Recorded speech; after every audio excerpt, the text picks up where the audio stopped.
Welcome back to this new edition of Science Martinizers, where we are going to continue with the third question of the Cameroon General Certificate of Education Board 2020 Maths Advanced Level. So the third question in general reads that draw the truth table for the proposition P implies cure and not P implies cure. Sorry, not P or cure, and show that they are identical. So the truth table shall simply be, so we draw a table. Sorry if my lines aren't straight. So we are going to have a table of this nature in which we have proposition P, we have cure, we have not P, we have P implies cure, and we have not P or cure. So here I'm going to split it. So here we have P, we have cure, we have not P, we have P implies cure, and here we have not P or cure. So that is what we are going to have in our table. So from here we can have some propositions. So I'm going to split my table into 4 like this. So this is just for neatness for you guys to see that which I'm doing. You don't need to do all of this on your paper, right? So you just draw a normal table and you go ahead, since your paper has already been partitioned, but this is just a white paper, so I want you to see it clearly. So for our P and cure, there are two statements, and two statements, either the two statements are true, the next, either statement P is true and statement cure is false, either statement P is false and statement cure is true, or both are false. So these are the options that we have for these two statements.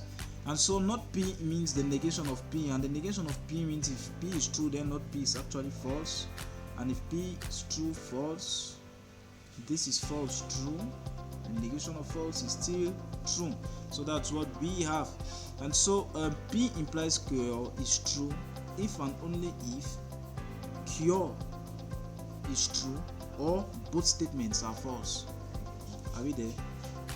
P implies cure is true first of all if both statements are true, if cure is true, or if both statements are false. That is the only time when these two or that proposition is true.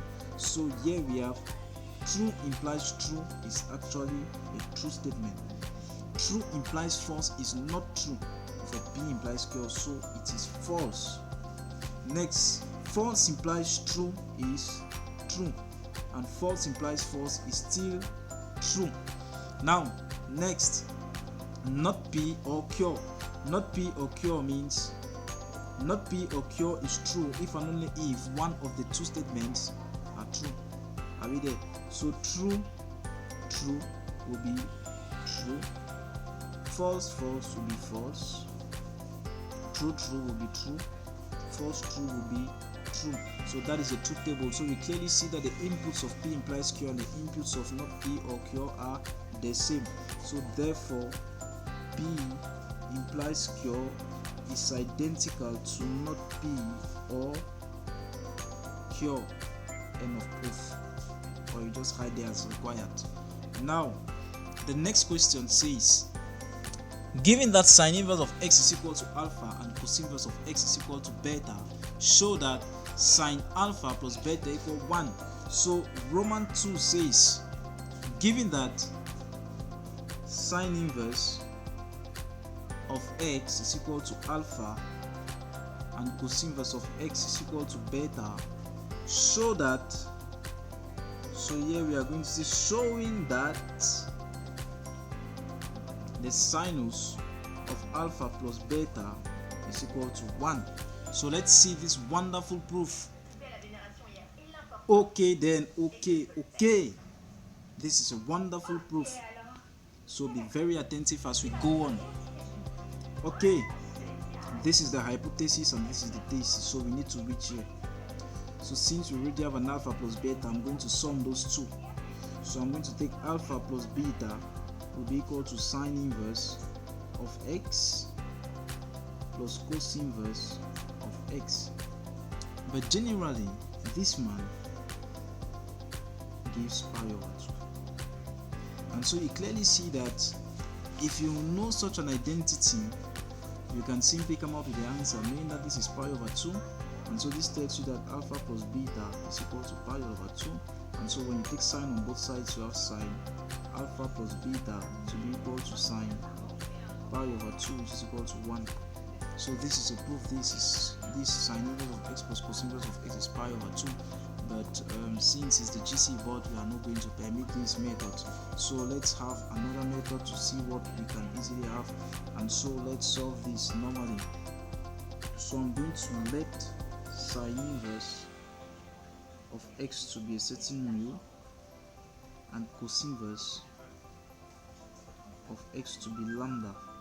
So this implies that my x will be equal to sine mu and x will be equal to cos lambda. Are we together?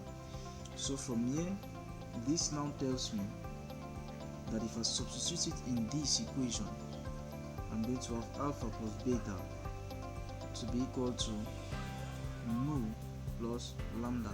Mu plus lambda. I'm going to call this my key equation. Are we there? And so we have that our taking sine on both sides, taking sinus on both sides, we have sinus of alpha plus beta to be equal to the sinus of mu plus lambda. So since we are trying to prove this, then we are going to work with the left hand side. So this implies I'm going to have, working with this, sine mu plus lambda expanding will be sine mu cos lambda plus sine lambda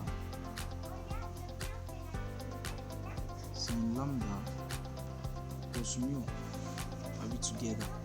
And so this gives us, this tells us that we have sine mu plus lambda to be equal to, so we are going to have sine mu already, as we saw, I let it to be x.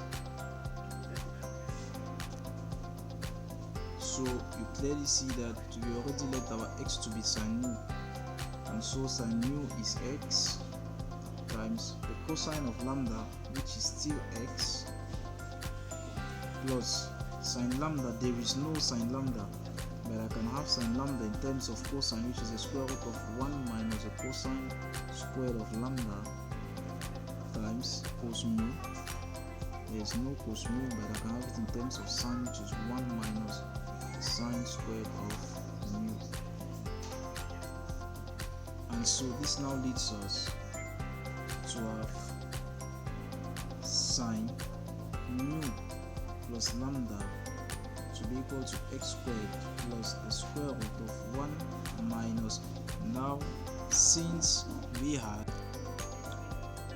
1 minus the square root of 1 minus cosine square of lambda times the square root of 1 minus sine square of mu, but this we had it to be x and this was x, and so this now gives us sine mu plus lambda to be x squared plus the square root of 1 minus x squared times 1 minus x squared, and so this times this will simply give us x squared plus 1 minus x squared, in which this and this will disappear.